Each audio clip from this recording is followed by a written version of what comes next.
तुळजाप्पाच्या घरात रोज रोज लोक येऊन बाजारात झाला. सिद्धांना या बाजारात त्यांच्या स्वतंत्र वृत्तीला तिथे राहावं असं वाटलं नाही. हा पिंजरा मला नको, उडणाऱ्या पक्षाला बंधनात ठेवल्यासारखं झालं.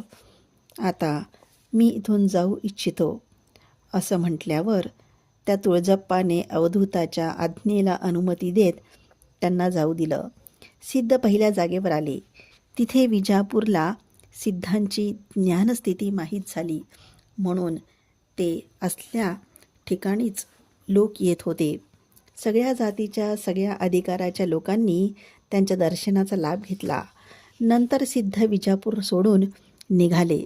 सिद्धापूरला आले. गावाबाहेर वडाचं झाड होतं. त्या झाडाखाली घोळक्या घोळक्यात लोक बसलेले होते. काही लोक उभे होते. कोणत्या तरी विचारात मग्न असल्यासारखे ते सगळे दिसत होते. सिद्धांनी त्यांच्यातील एकाला विचारलं, काय झालं? त्यांनी सांगितलं, स्वामी, तो तिथे दिसत आहे ना, तो जंगम ह्या गावातील सर्वांना सांगतो. सहस्त्र जंगमार्चन केलं तर मी सरळ उभा राहणार, नाहीतर खाली डोकं वर पाय करूनच उभा राहणार, उतरणार नाही. हा जंगम असा उपवासी राहिला तर आम्ही कसं जेवण करायचं? असं गावातील लोक म्हणाले. पहा स्वामी, हा असाच हट्ट करून उभा आहे. आम्हाला शेताला जायचं आहे. सकाळपासून कोणी जेवलं नाही. सहस्त्र लोक जंगम आम्ही कुठून आणून जेवण घालू? ते काय सामान्य काम आहे काय? आम्हाला हे न होणारं काम आहे. काय करावं काही समजत नाही, असं एकजण म्हणाला.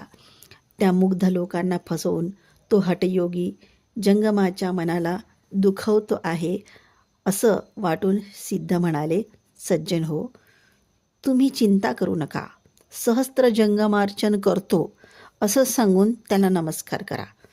ठीक आहे, तू आणि तो हठयोगी दोघं काहीतरी विचार करून आलात असे वाटते, म्हणून तू त्याच्याकडून बोलतोस, असं एक सामान्य गृहस्थ सिद्धांना टोचून बोलला.